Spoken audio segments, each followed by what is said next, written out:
I worked 2 jobs for 8 years to fund my brother's law degree. But when he graduated, he sued me for Nana Rose's home, calling me a stepping stone. So I waited until court, where one sealed document I held destroyed his entire future. This is where the story truly begins, and you won't want to miss what happens. Make sure you're subscribed to see it through to the end. We're always curious. Where in the world are you all watching from today? Let us know in the comments. The smell of stale fryer grease and lemon-scented floor cleaner was the perfume of my existence. It clung to my hair, seeped into the pores of my skin, and seemed to create a permanent haze around me. I looked down at my watch, a cheap, plastic digital thing I'd bought at a drugstore 3 years ago because my good watch, the one Nana Rose had given me for my 21st birthday, had been sold to pay for Marcus's LSAT prep course. It was 4:45 p.m. I had exactly 15 minutes to close out the register, wipe down the counter at the diner, change out of my uniform in the cramped, humid employee bathroom, and sprint 4 blocks to the subway.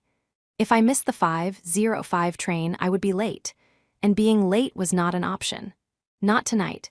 Tonight was the culmination of everything. Tonight was the finish line of a marathon I had been running, barefoot and breathless, for 8 agonizing years. Amelia, Table 4 needs a refill on the iced tea, and you missed a spot on the pie case. My manager's voice grated against my eardrums, high-pitched and demanding. I didn't wince. I didn't sigh. I just nodded, a reflex honed by years of subservience to the clock and the dollar. On it, I said, my voice raspy. I hadn't slept more than 4 hours a night in, I couldn't even remember how long. Maybe since Marcus started his undergraduate degree. I walked over to table 4, the pitcher of iced tea heavy in my wrist. My joints ached, a deep, throbbing pulse in my knees and lower back that never really went away anymore. I was 34 years old, but my body felt like it belonged to a woman twice my age. I poured the tea, smiling that practiced, dead-eyed smile that service workers wear like armor. "Thank you, sweetie," the older woman at the table said, not looking up from her conversation. "You're welcome," I whispered. I cleaned the pie case. I counted the drawer. My hands trembled slightly as I handled the cash. It wasn't just fatigue, it was adrenaline. This was it. Marcus was graduating. He had passed the bar exam 2 weeks ago, a fact we had celebrated with a quick phone call because I was working a double shift at the archives that night, and tonight was the official family dinner. The success dinner, he called it. I had paid for the dinner, of course. Just like I had paid for his tuition. Just like I had paid for his apartment rent in the city, his textbooks, his suits for internships, and the high-speed internet he claimed he needed for research. I rushed to the bathroom, peeling off the polyester uniform. Underneath, I put on the one nice dress I still owned, a navy blue wrap dress that I had worn to Nana Rose's funeral 4 years ago. It was a little loose now. I had lost weight recently, the stress of the final tuition payments eating away at my appetite. I splashed cold water on my face, trying to scrub away the exhaustion. I looked at myself in the cracked mirror. Dark circles bruised the skin under my eyes. My brown hair was pulled back in a severe bun, fraying at the edges. "It's over," I told my reflection. "After tonight, he has a job. He has a career. You can breathe, Amelia. You can finally breathe." I made the train by 30 seconds. I stood the whole way, clutching the strap of my worn-out purse. Inside was a card for him. I had put $100 in it, money I absolutely did not have, money that should have gone to the electric bill for Nana Rose's house, which I was barely holding onto. But he expected a gift. Marcus always expected a gift. The restaurant he had chosen was an upscale steakhouse downtown, the kind of place with white linen tablecloths that were thicker than my bedsheets and waiters who wore tuxedos. When I walked in, I felt immediately out of place. I smelled like diner food and subway exhaust. The hostess looked me up and down with a thinly veiled sneer before leading me to the private booth in the back. Marcus was already there. He looked expensive. That was the only word for it. He was wearing a suit I had bought him for his first mock trial, Italian wool, tailored to perfection. His hair was styled, his skin glowing with the health of someone who slept 8 hours and ate organic. He looked like a lawyer. He looked like success. "Amelia, you're late," he said, not standing up to greet me. He checked his watch, a gleaming silver timepiece I had bought him when he got into law school. "The train was delayed," I lied, sliding into the booth opposite him. "You look great, Marcus. Congratulations." "Yes." "Yeah, well, someone has to look the part," he said, taking a sip of a dark amber drink. I went ahead and ordered a bottle of Cabernet, the $90 one. We're celebrating, right? My stomach clenched. $90, that was 3 shifts at the diner. "Right," I said, forcing a smile. "Celebrating." The dinner was a blur of him talking about himself. He talked about the firm that had hired him, about the corner office he was eyeing, about the idiots he had graduated with who weren't as smart as him. I just nodded and ate my bread, too anxious to order a full entree. I just wanted to get to the end. I wanted him to say, "Thank you, Amelia. I couldn't have done this without you. Now, let me help you." He didn't. Instead, when the check came, he pushed it across the table toward me without even looking at it. "I'll get the tip," he said magnanimously, pulling out a sleek leather wallet.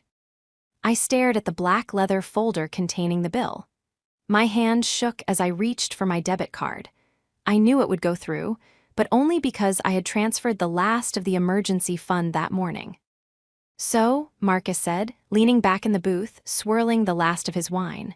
His eyes, usually a warm brown like mine, looked strangely flat. "Hard. Now that the boring part is over, we need to talk business." "Business?" I asked, looking up. "You mean your job?" "No," he said, a small, cold smile playing on his lips. "I mean our living situation, or more specifically, the asset." "The asset?" I was confused. My brain was foggy from exhaustion. "Nana Rose's house," he said. "What about the house?" I asked, feeling a prickle of cold sweat on my neck. "I'm maintaining it. It's hard, Marcus, with the property taxes and the repairs, but now that you're working, I was hoping maybe you could contribute a little. Or maybe I could finally go back to school part-time if you helped with the bills." Marcus laughed. It wasn't a happy laugh. It was a dry, barking sound. "Go back to school? Amelia, come on, be realistic. You're 34, that ship has sailed." He reached into his briefcase, a heavy, leather bag that sat on the seat next to him, and pulled out a thick manila envelope. He slid it across the table, right over the spot where the bill had just been. "What is this?" I asked. "It's a lawsuit," he said calmly, as if he were ordering dessert. "A partition action, to be precise, and a contest of the current deed arrangement." The world seemed to tilt on its axis. The noise of the restaurant, the clinking silverware, the murmur of conversations, dropped away into a dull roar. "You're suing me," I whispered. "I'm suing for the immediate sale of the estate," Marcus said, his voice smooth, practiced. He was using his lawyer voice now. "See, Nana Rose left the house to you in that informal will, but the title transfer was, let's say, legally distinct. As her biological grandson, I have a claim to 50% of the asset value.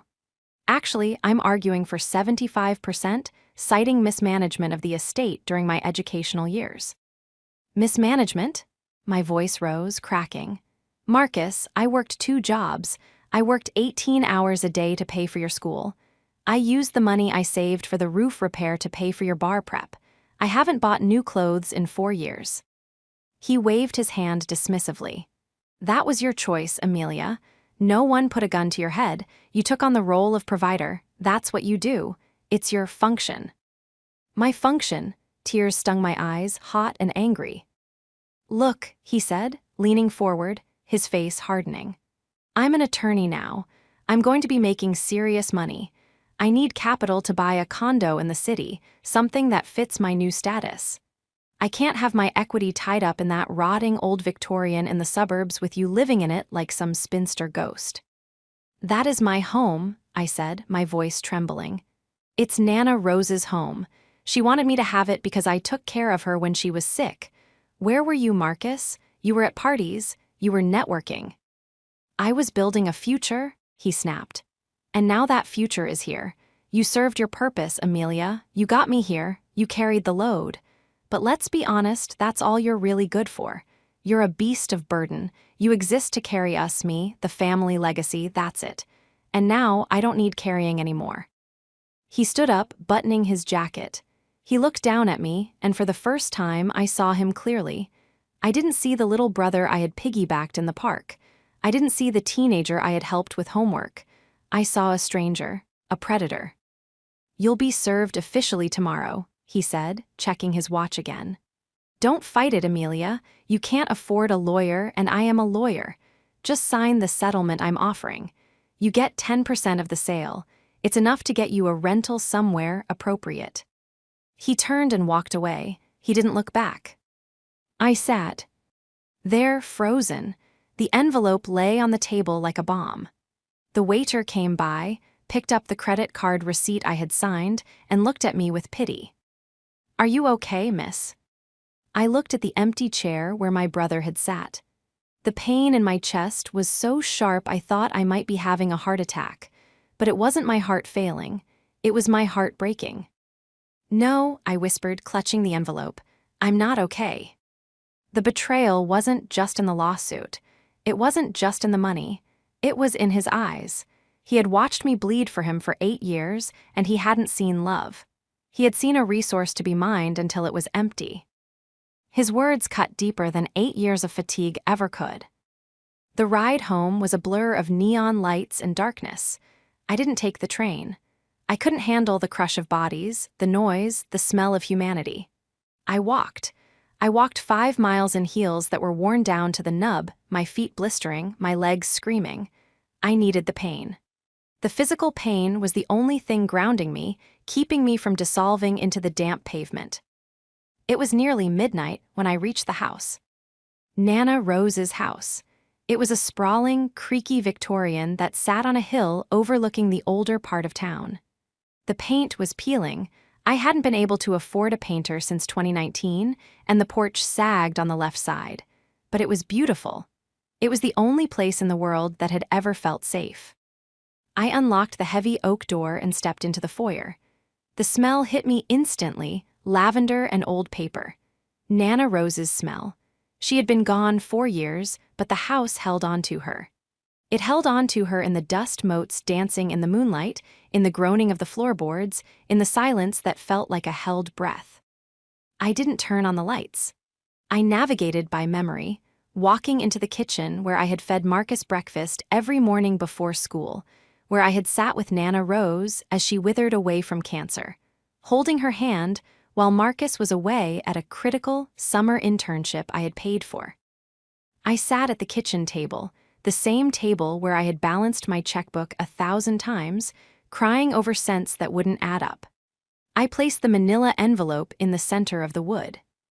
My hands were shaking so badly I could barely open the clasp.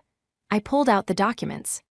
Superior Court of the State, Civil Division, Marcus J. Thorne versus Amelia R. Thorne, complaint for partition by sale. The legal jargon was dense, intentionally intimidating. Even though I wasn't a lawyer, I had spent years reading contracts for the archives, deciphering old deeds and wills. I understood enough. He was claiming that Nana Rose's will, which had been a holographic will, handwritten and witnessed by neighbors, was ambiguous regarding the title. He was claiming that as the educated party, he was better suited to manage the liquidation of the asset. He cited waste. He claimed I was letting the property value diminish. Waste. I looked around the dark kitchen. I had patched the plumbing myself with YouTube videos because I couldn't afford a plumber after paying his semester fees. I had climbed onto the roof in a rainstorm to tarp a leak. I had painted the interior rooms one by one, late at night, so he would have a nice place to bring his friends when he visited, which he never did. He was using my poverty, the poverty he caused, as evidence against me. A wave of nausea rolled over me. I ran to the sink and dry heaved, my stomach empty but cramping violently. My body was revolting against the reality of it. You exist to carry us, that's all you're good for. The voice in my head sounded just like him. Maybe he was right. Hadn't I done exactly that? I had never married. I had no children. I had no career, just jobs. I was a vessel, emptied out to fill him up. My phone buzzed in my purse. I stared at it. It was a text from him. Marcus, 12:15 a.m. Don't be dramatic about this, Mel. It's just business. Call my office in the morning to set up a time to sign. It's better this way. You can't handle that house anyway. I dropped the phone on the counter. The screen cracked. I didn't care. I walked into the living room and sank onto the old velvet sofa. The moonlight streamed through the bay window, illuminating the dust. I felt small. I felt crushed. He had the degree. He had the knowledge. He had the money now, or at least the credit lines. I had nothing but a crumbling house and a bank account that was overdrawn. I closed my eyes, and for a moment I considered it. I considered just signing, just giving up. Maybe he was right. Maybe I was just a beast of burden, and now the burden was gone, so I should just disappear. But then a memory surfaced. It wasn't a memory of Marcus. It was a memory of Nana Rose. It was 3 weeks before she died. She was frail, her skin like parchment, but her eyes were sharp. We were in her bedroom, the one upstairs that I kept closed off now. "Amelia," she had whispered, her voice like dry leaves. "He's charming, your brother, he's smart, but he has a hollow heart. He takes, that's his nature." "He loves us, Nana," I had argued, smoothing her quilt. "He's just ambitious." "Ambition without gratitude is a dangerous thing," she had said. She had pointed a trembling finger toward the antique vanity in the corner. "Bring me the blue box, the one with the false bottom, and call Mr. Henderson, not the office number, his private line." I sat up on the sofa, my heart hammering against my ribs. Mr. Henderson. He was the estate attorney, a man as old as the house itself. When Nana Rose died, he had read the will, the one Marcus knew about, the simple one, but I remembered that afternoon. I remembered Mr. Henderson coming to the house while Marcus was at a frat party. I remembered the scratching of a pen. I remembered Nana Rose's fierce, protective grip on my hand. I stood up. My legs felt stronger now. The exhaustion was still there, a heavy cloak, but underneath it, a spark had ignited. Marcus thought he knew everything. He thought he had examined every angle. He was a junior associate. He was arrogant. He looked at the surface of things, the obvious will, the visible assets, the weary sister who always said yes. He didn't look at the archives. He didn't know about the meticulous records I kept. I walked over to the bookshelf in the hallway. It was lined with old encyclopedias and dust. I reached behind the row of books on the bottom shelf and pulled out a heavy, leather-bound ledger. I opened it. August 12, 2017, Marcus tuition, $12,000. Sold mom's jewelry. January 4, 2018, Marcus rent $1,800. Took double shift at diner. May 10, 2019, Marcus bar prep deposit, $2,500. Canceled health insurance. Page after page. 8 years of blood, sweat, and tears, recorded in black ink. But that wasn't the weapon. That was just the history. The weapon was upstairs, in the blue box. I climbed the stairs, the wood groaning under my feet. I went into Nana Rose's room. It smelled of lavender and silence. I went to the vanity. The blue box was there, untouched. I opened it. Inside were old trinkets, costume jewelry, nothing of value, but I knew the secret. I pressed the hidden latch on the inside rim. The false bottom popped up. There it was, a single, folded document, sealed with Mr. Henderson's wax stamp. To be opened only in the event of a legal challenge to the estate. I held the envelope to my chest. I didn't open it. I knew what it was generally, but I didn't need to read the specifics yet. I just needed to know it existed. Marcus had called me a beast of burden. He had said I existed only to carry him.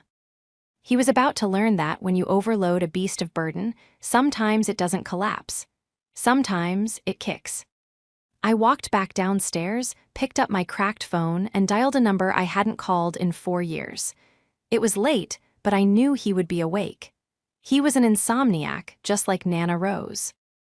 "Hello," a gravelly, tired voice answered. "Mr. Henderson," I said, my voice steady for the first time that night. "It's Amelia Thorne, Nana Rose's granddaughter." "Amelia," the old man said, his tone softening. "It's been a long time. Is everything all right?" "No," I said, looking at the lawsuit on the kitchen table. "Marcus has sued me. He wants the house." There was a long silence on the other end of the line. Then, a low, dry chuckle. "Ah," Mr. Henderson said, "the young prince makes his move. I wondered when this day would come." "He says I have no legal standing," I said. "He says he's going to take everything." "Does he now?" Mr. Henderson's voice sharpened. "He's a bright boy, your brother, but he's young. And he's forgotten the first rule of law, Amelia." "What's that?" I asked. "Never ask a question if you don't already know the answer," Mr. Henderson said. "And he certainly doesn't know the answer to this one. Do you have the box?" "I have it," I said, clutching the blue box. "Good," Mr. Henderson said. "Bring it to my office tomorrow. Don't open it. And Amelia." "Yes." "Don't tell him a thing. Let him think he's won. Let him walk into the courtroom thinking you're defenseless. It will make the fall that much harder." I hung up the phone. I looked out the window at the city lights below, where Marcus was probably sleeping in his high thread count sheets, dreaming of his condo and his corner office. But they had forgotten one crucial thing, I whispered to the empty room.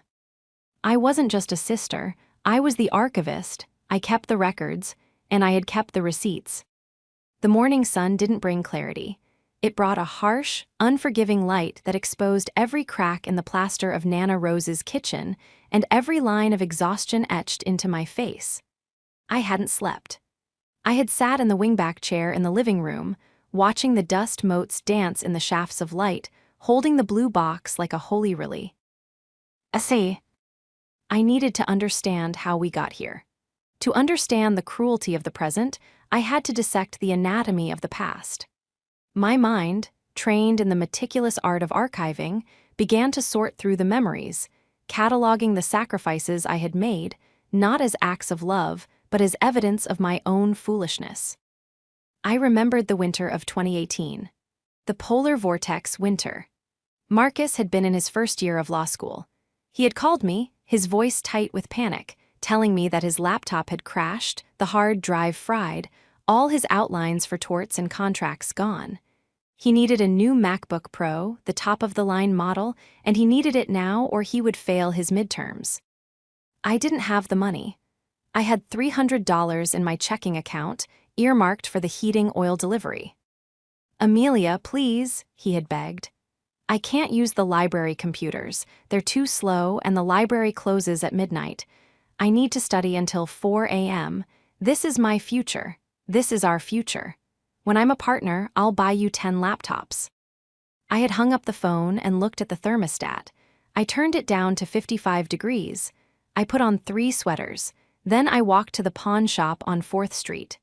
I pawned Nana Rose's silver tea set, the one she had saved from the war, the one she had made me promise to keep in the family. I got $600 for it. I picked up an extra 4 shifts at the diner, working back-to-backs until my feet were so swollen I had to cut the sides of my sneakers with a box cutter to relieve the pressure. I bought him the laptop. I overnighted it to him. He got an A in torts. I got chilblains on my toes and a persistent cough that lasted until April. He never asked how I paid for it. He never asked why the house was so cold when he came home for Christmas break. He just sat in the living room, typing away on that sleek silver machine, complaining that the Wi-Fi was spotty. That was the dynamic. I was the soil, he was the flower. I was dirt, he was the bloom. A sharp rap on the front door shattered the memory. It wasn't a hesitant knock. It was authoritative, demanding, 3 hard strikes. I stood up, my joints popping. I walked to the door, tightening the belt of my fraying bathrobe. When I opened it, the air left my lungs. It was Marcus, but he wasn't alone. Standing next to him, looped through his arm like a decorative accessory, was a woman I had only seen in Instagram photos. Vanessa.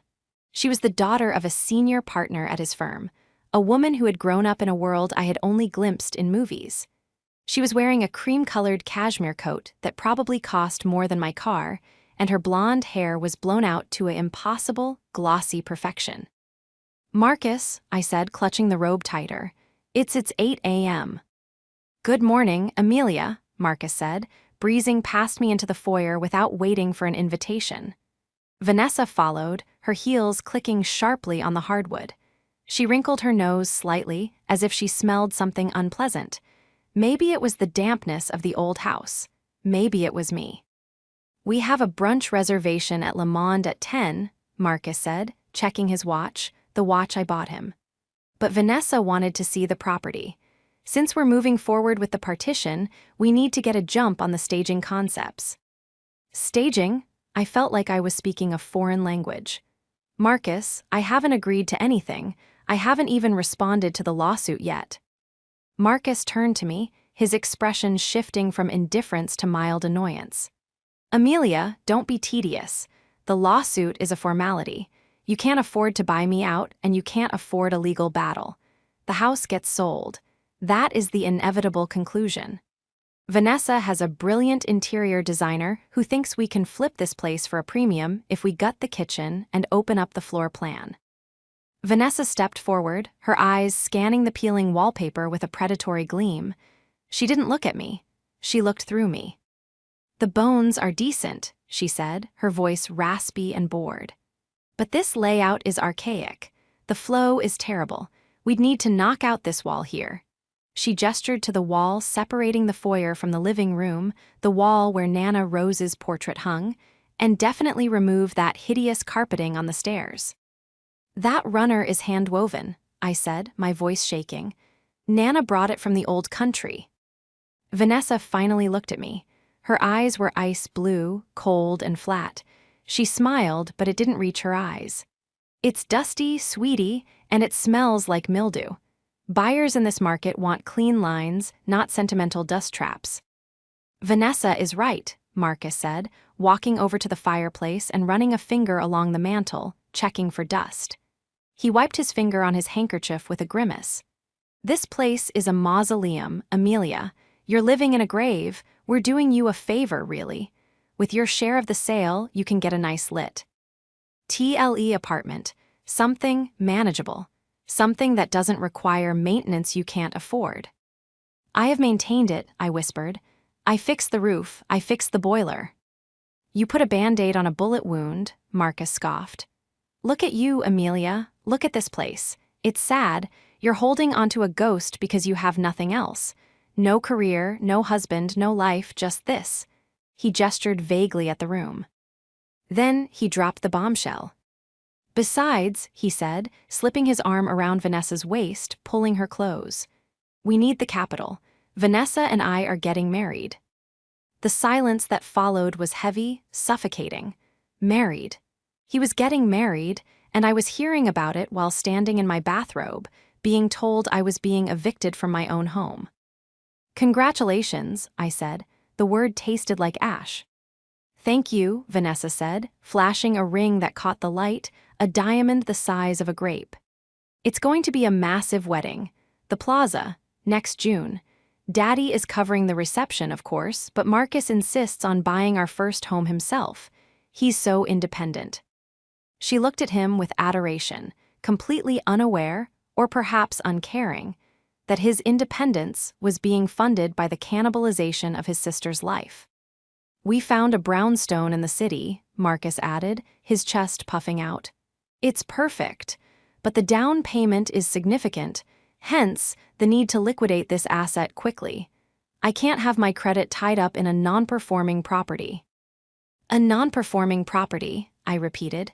"It's our home, Marcus. It's where you grew up." "It was a house," he corrected. "Now it's an asset, and I need my equity. I've sent the settlement offer to your email. Sign it by Friday, Amelia, or I'll have the sheriff serve the eviction notice once the court grants the partition order. I don't want to do that to you. It would be embarrassing for the family." "Embarrassing," I said. "Yes, we wouldn't want to embarrass the family." "Exactly," he said, mistaking my sarcasm for submission. "I knew you'd see reason. "Come on, Ness, let's go. It smells like old soup in here." They turned and walked out. I watched them go. I watched my brother, the boy whose scraped knees I had bandaged, whose tears I had wiped, whose lies I had covered, walk away with a stranger who viewed my sanctuary as a project. He wasn't just my brother anymore. He was the antagonist. He had been twisted by a world that valued clean lines over history and equity over loyalty. He was influenced by Vanessa. Yes, her entitlement fed his own, but the rot was inside him. It had been there all along, waiting for the right climate to bloom. He thought I was weak. He thought I was the beast of burden, dumb and compliant. He didn't know about the archivist. He didn't know that I had been watching, listening, and recording. And he certainly didn't know about the meeting I had scheduled for 10:00 a.m. with Mr. Henderson. He was planning a wedding, I was planning a funeral, his. Mr. Henderson's office had not changed in 30 years. It was located in a brick building downtown, sandwiched between a bakery and a shoe repair shop. The waiting room smelled of pipe tobacco and peppermint. When I walked in, clutching the blue box against my chest, the secretary, a woman named Mrs. Higgins who had been there since I was a child, gave me a grim nod. "He's expecting you, Amelia. Go on in." Mr. Henderson was sitting behind a massive mahogany desk that was piled high with files. He looked older than I remembered, his skin translucent like onion skin, but his eyes behind his wire-rimmed glasses were sharp and alert. "Amelia," he said, not rising, his hips were bad, but gesturing to the leather chair opposite him. "Sit. You look like you've gone 12 rounds with a heavyweight." "I feel like it," I said, sinking into the chair. "He came by this morning with his fiancée. They're planning to gut the house.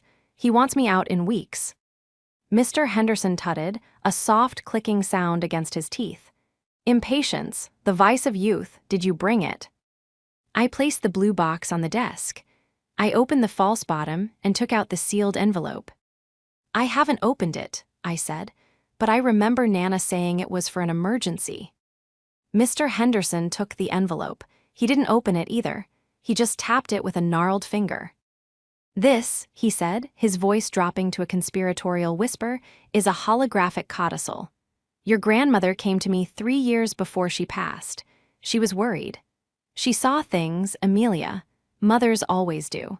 She saw how Marcus looked at things, not for what they were, but for what they were worth. She saw how you worked yourself to the bone while he bought designer shoes." "She never said anything to me," I whispered. "She didn't want to hurt you," he said. "She knew you loved him. She knew you would give him the shirt off your back, so she protected you from yourself. This document essentially states that the primary will, the one leaving the house to you informally, is the binding intent. But it adds a no-contest clause, also known as an in terrorem clause." "What does that mean?" "It means," Mr. Henderson smiled, a slow, shark-like smile, "that if any beneficiary challenges the distribution of the estate or attempts to sue another beneficiary regarding the estate's assets, they forfeit their entire share. If Marcus sues you for the house, he loses his claim to anything. The house becomes 100% yours, legally and irrevocably, and he gets nothing, not a dime." I stared at the envelope. "So, if I show him this, he'll stop." Mr. Henderson shook his head slowly. "No, Amelia. If you show him this now, he will claim it's a forgery. He will drag it out in probate for years. He will drain your resources until you have to sell the house just to pay legal fees. That is his strategy, attrition." "So what do I do?" "You let him sue," Mr. Henderson said. "You let him stand up in open court on the record and formally demand the partition. You let him testify that he is contesting the will. You let him trigger the trap himself.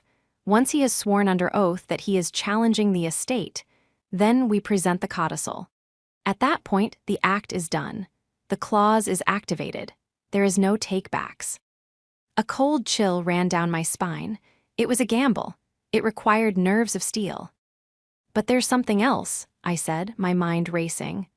"Marcus said he needs the money for a down payment. He said he wants to buy a brownstone, but something felt off. He was too desperate. Too aggressive. Desperation is a powerful motivator, Mr. Henderson agreed. Perhaps you should find out why he is so desperate. Knowledge is power, Amelia. You are the archivist, aren't you? Find the records. I left the office with a photocopy of the codicil. The original stayed in Mr. Henderson's safe, and a new sense of purpose. I wasn't just a victim anymore. I was a hunter. I went straight to the public library. The internet at the house was too slow, and I couldn't risk Marcus seeing my search history if he somehow had access to the account. I sat at a terminal in the back corner and began to dig.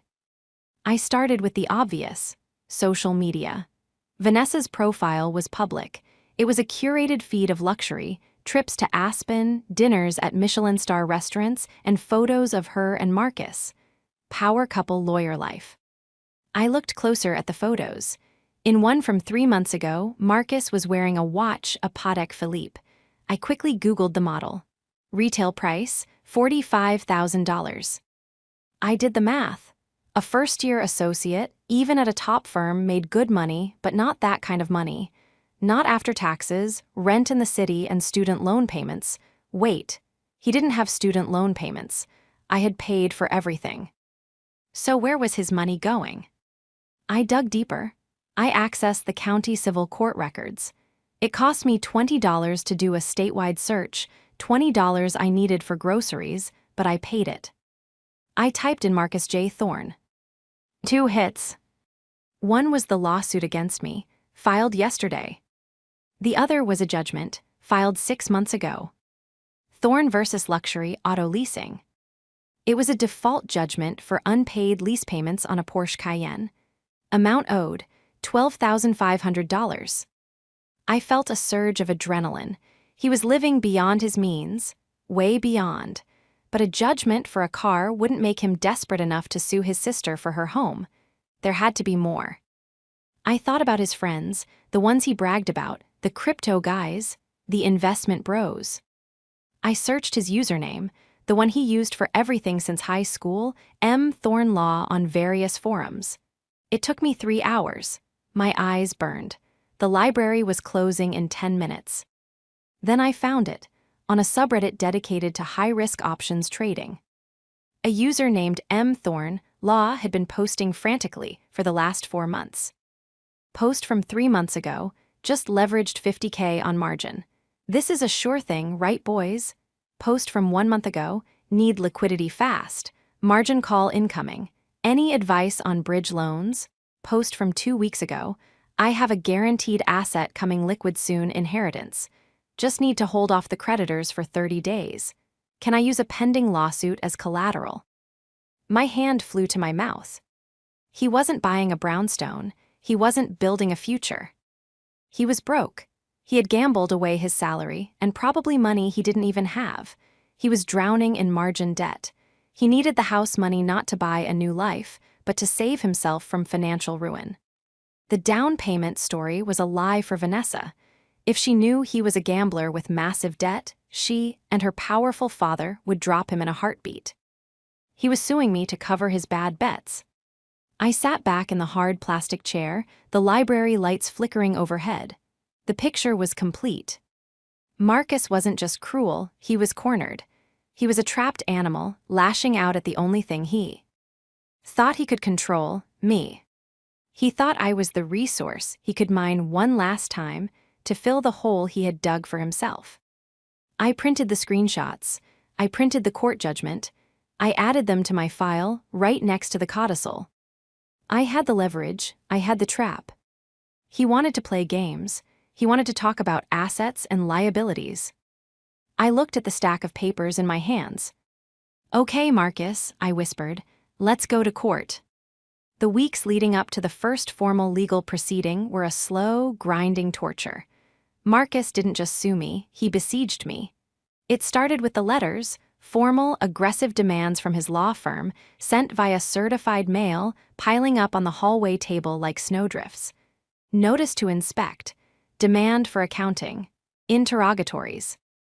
He was burying me in paper, a classic litigation tactic designed to exhaust the opponent's resources and will. He knew I didn't have a lawyer on record yet. Mr. Henderson was operating as a consultant in the shadows to keep our trap hidden, so Marcus assumed I was drowning in the legalese, panic-stricken and confused. He was half right. I was panic-stricken, but I wasn't confused. I was angry. The first major confrontation wasn't at the kitchen table or over the phone. It was the deposition. Marcus had scheduled it at his firm's offices, a glass and steel skyscraper in the financial district that pierced the clouds, a monument to the kind of money I couldn't even comprehend. He wanted me on his turf. He wanted me to feel small, intimidated by the marble floors, the security guards who checked my ID with suspicion, and the silent, high-speed elevators that made my ears pop. I wore my best suit, a charcoal gray ensemble I had bought at a thrift store 5 years ago. It was clean and pressed, but I knew the fabric looked cheap under the harsh fluorescent lights of the conference room. When I walked in, the room was freezing. That was intentional, too. Marcus sat at the head of a long, boat-shaped table. He wasn't alone. He had a court reporter, a woman with a stenography machine who didn't look up when I entered, and a senior partner from his firm, a man named Mr. Sterling, who looked like a shark in a three-piece suit. And to my shock, Vanessa was there, sitting in the corner, scrolling on her phone. "Amelia," Marcus said, not standing up. He gestured to a lone chair on the opposite side of the table. "Have a seat. This is Mr. Sterling. He's overseeing the case to ensure propriety, and you know Vanessa." "Why is she here?" I asked, my voice echoing slightly in the glass room. "Moral support," Vanessa chirped, not looking up from her screen. "And because I have a vested interest in the asset. Daddy wants to make sure the timeline is solid for the renovation team." "Right," I said, sitting down. The chair was hard and uncomfortable. "You don't have counsel?" Mr. Sterling asked, peering at me over his spectacles. His voice was dry, devoid of empathy. "I am representing myself today," I said, keeping my hands folded in my lap to hide the trembling.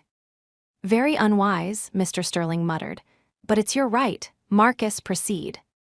The deposition began. For 2 hours, Marcus grilled me. He asked about every repair I had made to the house in the last 4 years. He asked for receipts for paint, for nails, for the plumber. He tried to trap me into admitting that I had deferred maintenance to lower the property value. "Isn't it true, Amelia, that you chose to patch the roof yourself rather than hire a licensed contractor, thereby voiding the warranty on the shingles?" Marcus asked, his pen poised over his legal pad. "I didn't have $5,000 for a contractor," I said steadily, "because I had just paid for your bar exam review course." Marcus's eyes flickered with annoyance. "Objection, non-responsive. The question was about the shingles, not your alleged charity. Strike the commentary." He was performing. He was showing off for Mr. Sterling and Vanessa, playing the role of the ruthless litigator. He was treating his own sister like a hostile witness in a murder trial. But I waited. I answered his questions with monosyllabic responses. Yes, no, I don't recall, just as Mr. Henderson had instructed. I let him think he was winning. I let him think he was cornering me. Then he made a mistake. "Amelia," he said, leaning forward, a smug smile playing on his lips. "Let's talk about your finances. You claim you can't afford to buy me out. But isn't it true that you have a savings account? We need to establish your insolvency if you're claiming hardship." "I have no savings," I said. "You know that." "Do I?" He raised an eyebrow. "You've always been so frugal, hoarding pennies. Unlike those of us who understand that you have to spend money to make money. That's why I need this capital, to invest, to grow the family wealth, something you've never understood." "Invest," I repeated the word softly. "Is that what you see?" "All it." "Excuse me," Marcus stopped writing. I reached into my tote bag. I didn't pull out the codicil. I pulled out a single sheet of paper, a screenshot from the high-stakes options forum, blown up so the text was clear. "You say you need the money to invest and to buy a home with Vanessa," I said, keeping my voice level. "But Mr. Sterling, Does the firm have a policy regarding associates who carry six-figure gambling debts on margin accounts? The silence in the room was absolute. It was the kind of silence that happens after a gunshot. Marcus went pale, not just white-gray. The blood drained from his face so fast I thought he might faint. Vanessa looked up, frowning. What did she say? Mr. Sterling turned his head slowly to look at Marcus. Marcus, what is she talking about? She's lying, Marcus stammered. His composure shattered instantly. The slick lawyer facade cracked, revealing the panicked boy underneath. She's crazy. She's desperate. This is relevant to nothing. Objection, harassment. I have the logs, Marcus, I said, pushing the paper across the sleek table. Username M. Thornlaw, you posted 3 weeks ago. Need liquidity fast. Margin call incoming. You owe $80,000 to a brokerage firm, and you have a judgment against you for a Porsche Cayenne. I turned to Vanessa.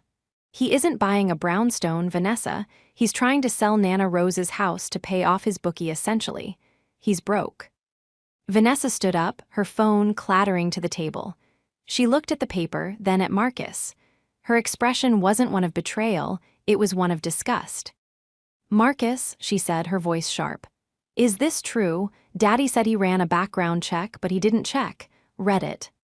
It's out of context, Marcus yelled, standing up so abruptly his chair tipped over.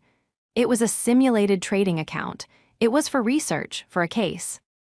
For a case? Mr. Sterling picked up the paper, adjusting his glasses. He read the posts. He looked at the timestamps. He looked at Marcus with a gaze that could peel paint. This timestamp is 3:00 a.m. on a Tuesday. You were supposed to be drafting the briefs for the Kensington merger. I was, Marcus pleaded, sweat beading on his forehead. I was taking a break. Sir, please, my sister is vindictive. She's trying to sabotage my career because she's jealous. She's a waitress. She doesn't understand high finance. I understand that you're suing me to cover your losses, I said, standing up. My legs felt steady. I understand that you called me a beast of burden, but beasts of burden have strong backs, Marcus, and we have long memories. Get out, Marcus screamed, pointing at the door. Get out of my office. I'll see you in court. I'll take everything. I'll leave you homeless. You'll be on the street. Marcus, sit down, Mr. Sterling barked. I gathered my things. I didn't look back at Vanessa, who was staring at Marcus like he was a cockroach she had found in her salad. I didn't look at Mr. Sterling. I looked at my brother one last time. Yes, I said calmly, I'll see you in court. I walked out of the glass room, past the security guards, and into the elevator. When the doors closed, I didn't cry. I leaned my head against the cool metal wall and exhaled. I had drawn first blood. I had exposed his motive. But I knew this wasn't the end. A cornered animal is dangerous, but a cornered animal that has been humiliated in front of its pack is lethal. He wouldn't stop now. He couldn't. He had to destroy me, or he was finished.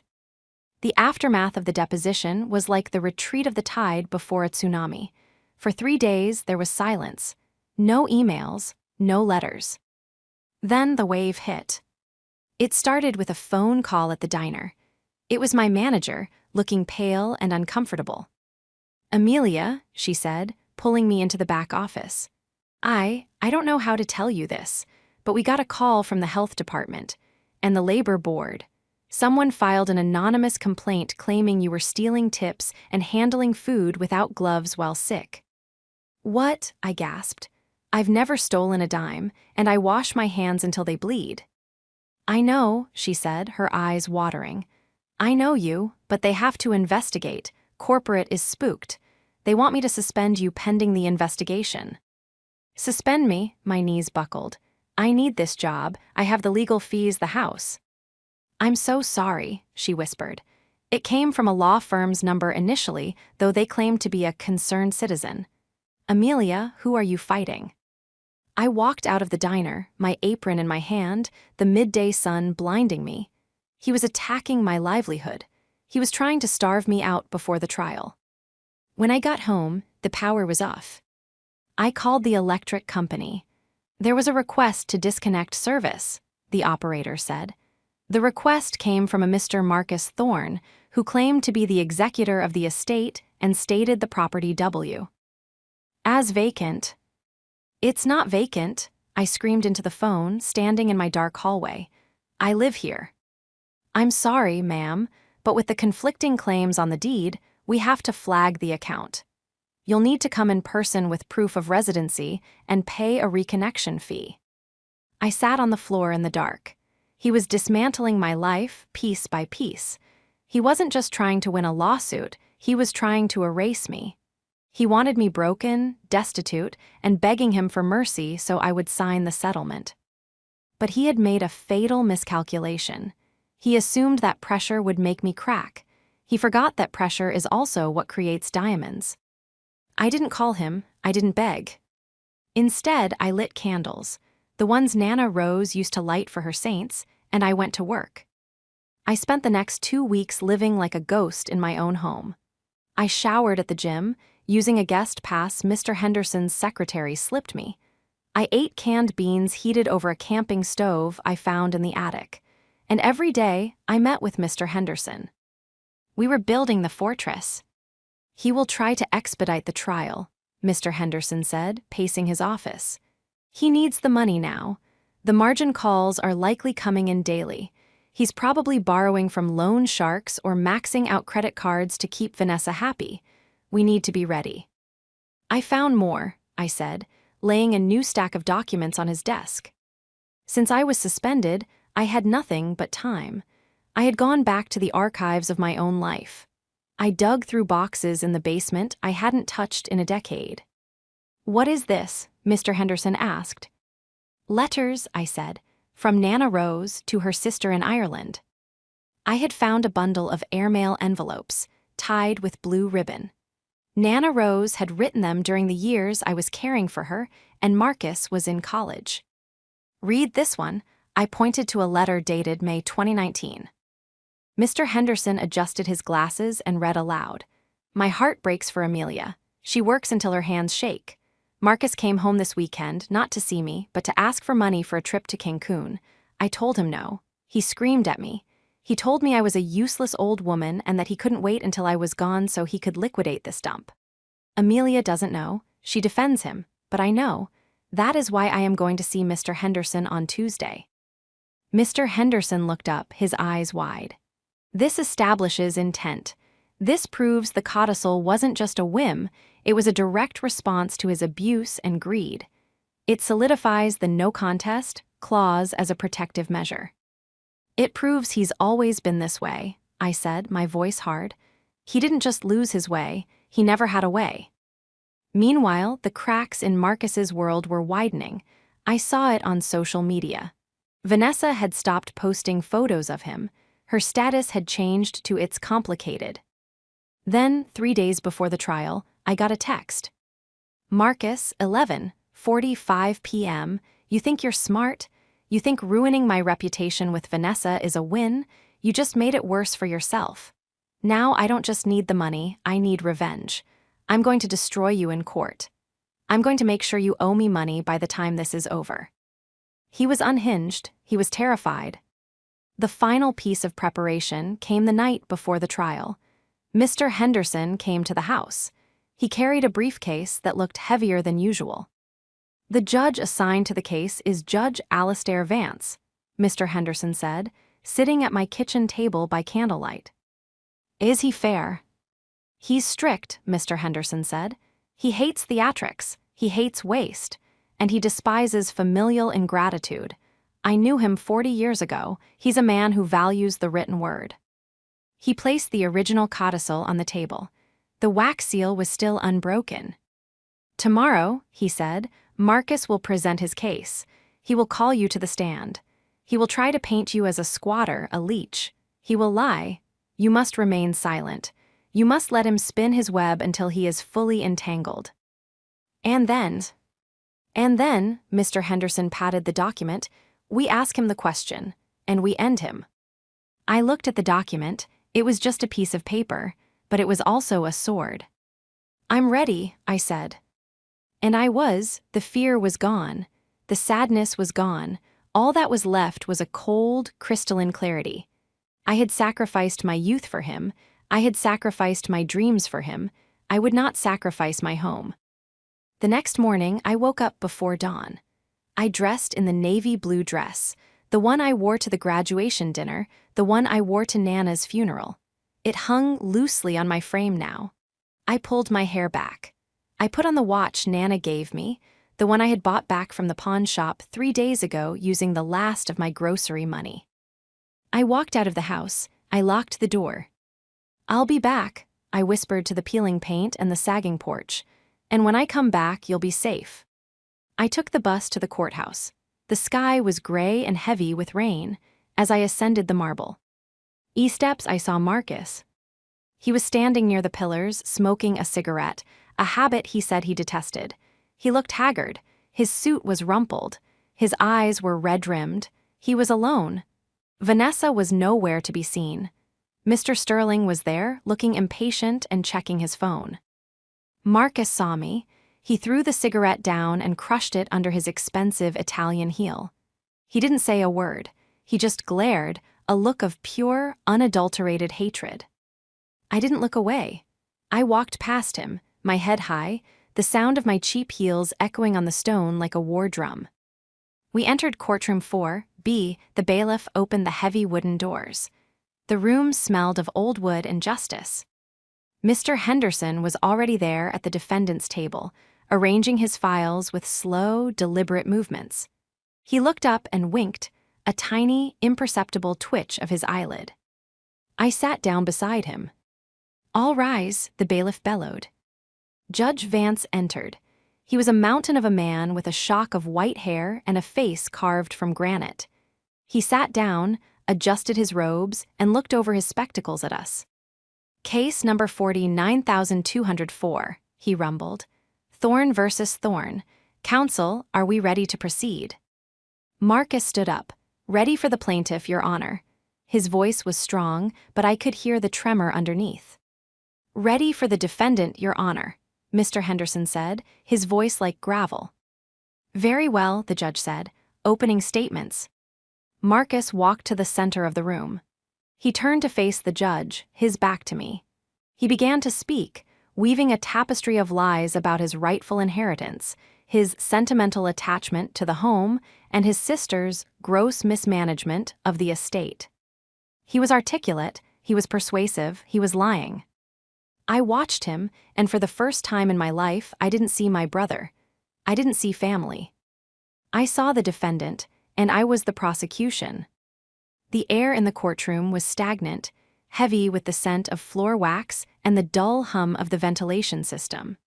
It felt less like a hall of justice and more like an operating theater where my life was about to be dissected. Marcus took the stand first. He walked with that confident, long-strided gait he had perfected, the walk of a man who believes the ground exists solely to support his feet. He buttoned his suit jacket, smoothed his tie, and smiled at Judge Vance, a smile that was respectful, humble, and entirely manufactured. "Mr. Thorne," his lawyer, Mr. Sterling, began, pacing slowly before the witness box. "Please explain to the court why you are seeking a partition by sale of the estate at 42 Oakwood Drive." Marcus cleared his throat. "Your Honor, it is with a heavy heart that I bring this action. That house is my family's legacy. But frankly, it is falling into ruin.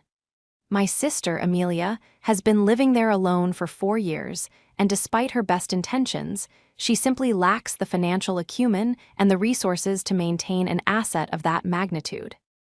I gripped the edge of the defendant's table so hard my knuckles turned white.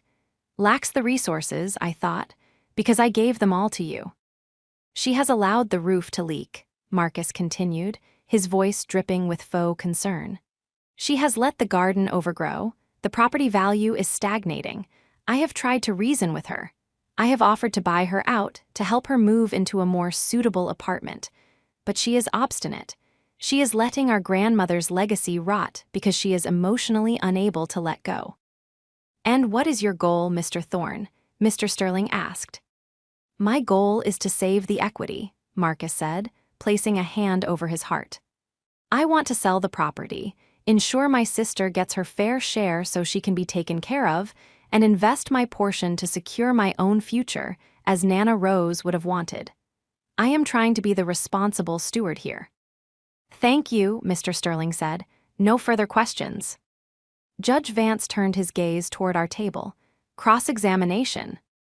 Mr. Henderson stood up. He didn't rush.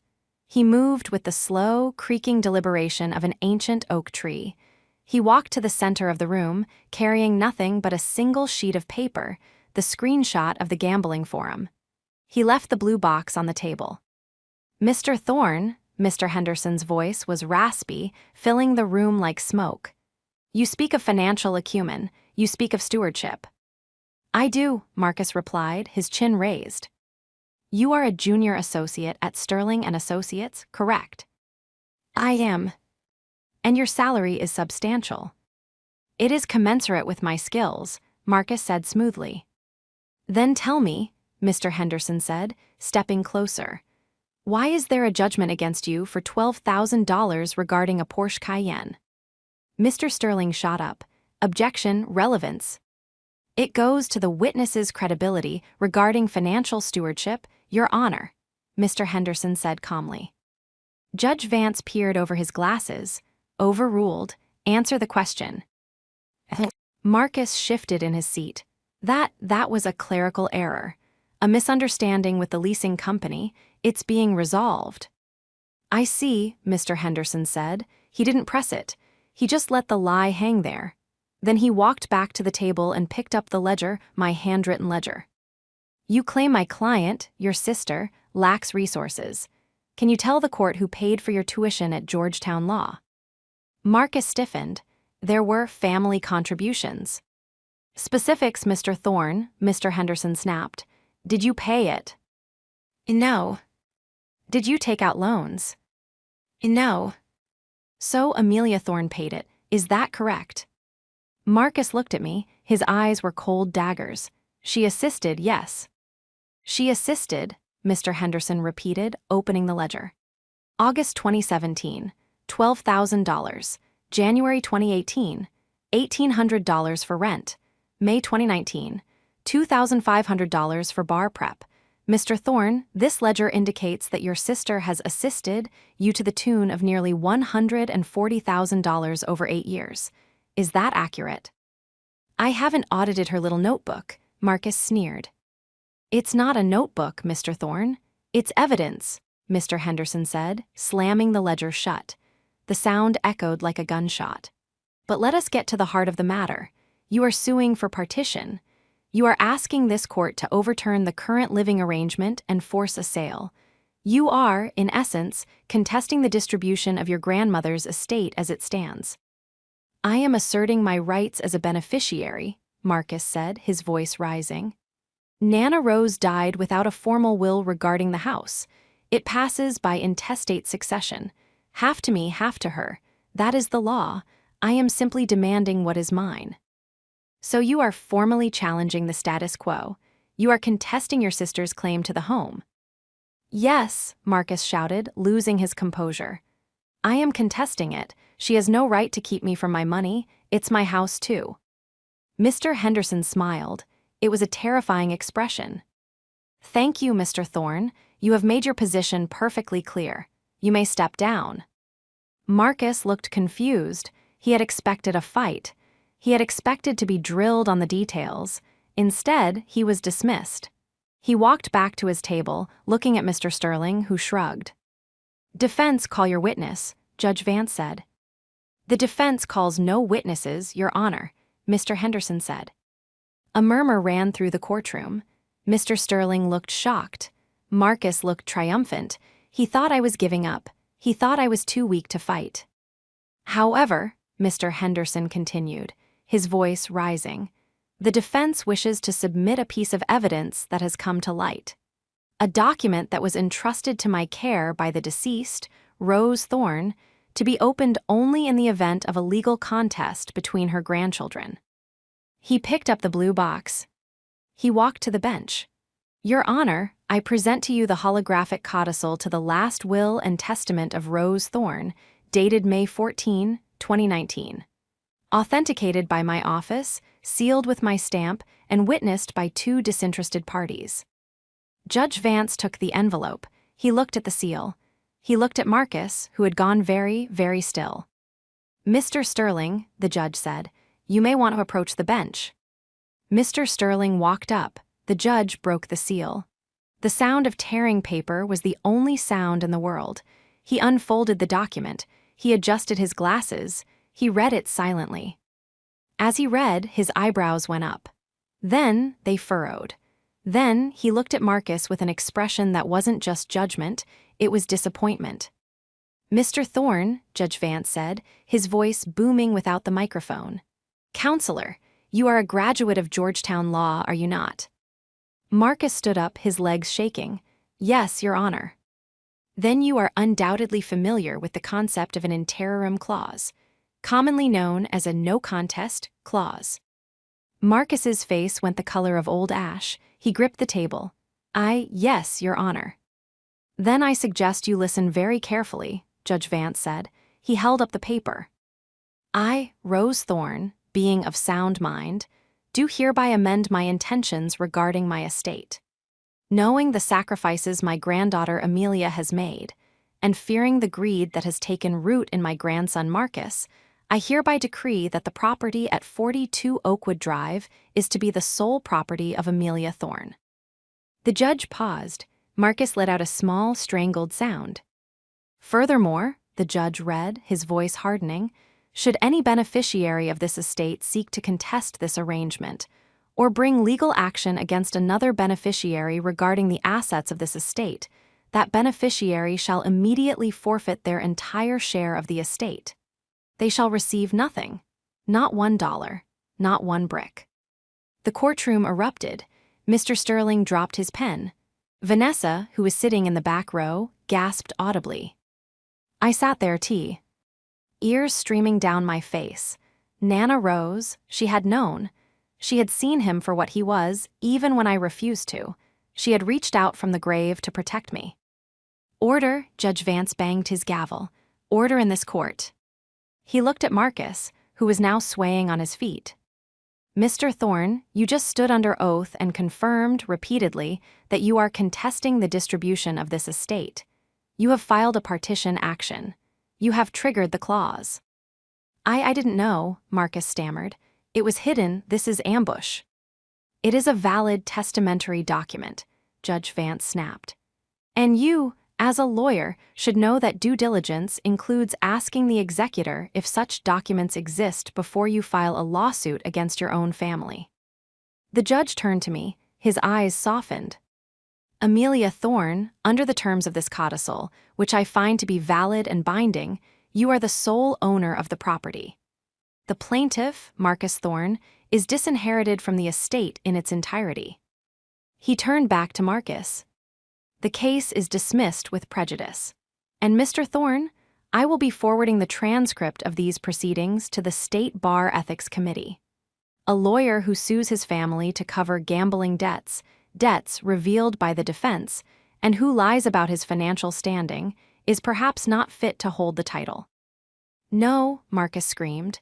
"No, you can't. That house is worth $500,000. I need it, I need it." "Bailiff," Judge Vance said calmly, "remove the plaintiff." 2 officers stepped forward. Marcus was sobbing now, a broken, hysterical sound. He reached out toward me. Amelia, please, you can't let them do this. I'm your brother, I'm sorry, I'll drop the suit. Just give me a share, just 10%, please." I looked at him. I saw the tears. I saw the panic. But I also saw the years of neglect. I saw the pond watch. I saw the frozen winters. I saw the smirk on his face when he called me a beast of burden. I stood up. I looked him in the eye. "You said I exist to carry you, Marcus," I said, my voice cutting through his screams. "But I'm putting the load down." The bailiffs dragged him out. The doors slammed shut. Mr. Sterling was frantically packing his briefcase. He looked at Mr. Henderson. I had no idea about the gambling debts, or the codicil. I will be withdrawing as his counsel immediately." "You do that," Mr. Henderson said. I looked at the empty courtroom. The silence returned, but it wasn't heavy anymore. It was light, it was clean. "It's over, Amelia," Mr. Henderson said, closing the blue box. "It's finally over." Walking out of the courthouse felt like learning to walk on a new planet. The gravity was different. The crushing weight that had sat on my shoulders for 8 years, the weight of Marcus's expectations, his debts, his future, was gone. Mr. Henderson walked me to the bus stop. The rain had stopped, and the sun was breaking through the gray clouds, casting long, golden beams on the wet pavement. "What will you do now?" he asked. "I'm going to go home," I said. "I'm going to turn on the heat. I'm going to cook a meal that isn't from a can. And then, I think I'm going to sleep for a week." He chuckled. "You've earned it, and the fees, don't worry about them. Your grandmother paid me a retainer years ago," she said, "for the day Amelia needs to fight back." I hugged him. He smelled like tobacco and safety. "Thank you." "Don't thank me," he said. "Thank the archivist. You saved yourself, Amelia. I just held the paper." I took the bus home. When I got off at my stop, I walked up the hill to 42 Oakwood Drive. The house looked different. It didn't look like a burden anymore. It didn't look like a rotting asset. It looked like a castle. I unlocked the door. The silence inside wasn't lonely, it was peaceful. I went to the kitchen. I made tea. I sat at the table where Marcus had thrown the lawsuit at me. My phone buzzed. It was a text from an unknown number. "Please, I have nowhere to go. Vanessa dumped me. The firm fired me. They're coming for the car. Amelia, I'm sleeping in my office until security kicks me out. Just let me stay in the basement. I'll do the repairs, I promise." I looked at the message. A part of me, the old part, the sister who had bandaged his knees, wanted to say yes. He was my blood, he was broken. But then I remembered the codicil. Ambition without gratitude is a dangerous thing. If I let him back in, he would consume me again. He would eat my peace until there was nothing left. He didn't want a sister, he wanted a host. I typed a reply. "You have a law degree, Marcus. Use it to file for bankruptcy. Do not contact me again." I blocked the number. I put the phone down. I picked up the ledger, the record of my sacrifice. I walked to the fireplace in the living room. I struck a match. I watched the pages curl and blacken, the tuition payments, the rent checks, the bar prep fees, all of it turning to smokin'. Rising up the chimney. I wasn't an archivist of pain anymore. The record was closed. I went to the window and looked out at the garden. It was overgrown, yes. There were weeds, but there were also roses, Nana Rose's roses, struggling to bloom beneath the thorns. I would prune them, I would clear the weeds, I would paint the walls, I would go back to school, maybe for history, maybe for library science. I was 34. My life wasn't over, it was just beginning. I was no longer the foundation for someone else's skyscraper. I was the architect of my own home.